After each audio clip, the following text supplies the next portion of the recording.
കാക്കനാട് വീണ്ടും വാഹനാപകടം. കാക്കനാട് സീപോർട്ട് റൂട്ടിലാണ് വാഹനം അപകടത്തിൽപ്പെട്ടത്. തെരുവ് നായ വട്ടം ചാടിയതാണ് അപകടത്തിന് കാരണം. ആലപ്പുഴ ഭാഗത്തു നിന്ന് ആലുവയിലേക്ക് പോവുകയായിരുന്ന കാറാണ് അപകടത്തിൽപ്പെട്ടത്.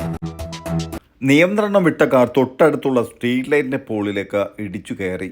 ഈ സ്ട്രീറ്റ് ലൈറ്റിൻ്റെ പോളുകൾ കാറിൻ്റെ എൻജിൻ ഭാഗത്തേക്കാണ് തുളച്ചു കയറിയത്. ഇത് പുറത്തെടുക്കാൻ മണിക്കൂറുകളെടുത്തു.